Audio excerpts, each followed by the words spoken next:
ನನ್ನ ಕೌಟುಂಬಿಕ ಜೀವನದೊಳಗೆ ಬಹಳಷ್ಟು ಕಷ್ಟ ಕಾರ್ಪಣೆಗಳು ಇದ್ದು ನಾನು ಎಲ್ಲರನ್ನು ಬದುಕಬೇಕಾಗಿತ್ತು. ಎಲ್ಲರಿಗೂ ರೊಟ್ಟಿ ತಿನಿಸಿ ಆಮೇಲೆ ತಿನ್ನಬೇಕಾಗಿತ್ತು. ಎಲ್ಲರನ್ನು ಸಾಕಿ ಜೀವಂತಿಟ್ಟು ಏನಾರ ಸಾಧನೆ ಮಾಡಬೇಕಾಗಿತ್ತು. ನಾನು ಒಬ್ಬನ ಆಗಿಬಿಡುನು ಅಂತ ಹೇಳಿ ಹೋಗಿ ಬಿಟ್ಟಿದ್ರೆ ಬೆಂಗಳೂರಿಗೆ ಏನೋ ಆಗಿರ್ತಿದ್ದೆ. ಏನೋ ಆಗಿ ಯಾವುದೋ ಒಂದು ರಾಜ್ಯದಾಗ ಇರ್ತಿದ್ದೆ. ಆದ್ರೆ ನೋಡಾಕ ನಮ್ಮ ಅವ್ವ ಇರ್ತಿದ್ದಿಲ್ಲ, ನಮ್ಮ ಅಣ್ಣತಮ್ಮ ಇರ್ತಿದ್ದಿಲ್ಲ, ಯಾರು ಇರ್ತಿದ್ದಿಲ್ಲ.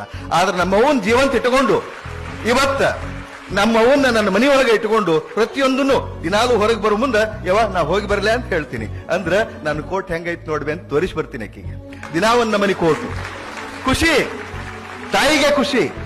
ಅವ್ರನ್ನೆಲ್ಲ ಜೀವಂತಿಟ್ಟು ನಾನು ಆದೆ. ಅದಕ್ಕ ಆ ಟೈಮ್ನೊಳಗೆ ಬಹಳ ಕಷ್ಟ ಬಂದು ಕಾನ್ಸಂಟ್ರೇಟ್ ಮಾಡಿ ಓದಾಕಾಗ್ಲಿಲ್ಲ.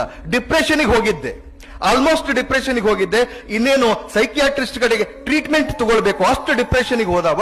ಮತ್ತು ಮೇನ್ ಸ್ಟ್ರೀಮಿಗೆ ಬಂದು ಅಭ್ಯಾಸ ಮಾಡಿ KS ನೊಳಗ ಚಲೋ ರ್ಯಾಂಕ್ ಬಂತು. ಚಲೋ ರ್ಯಾಂಕ್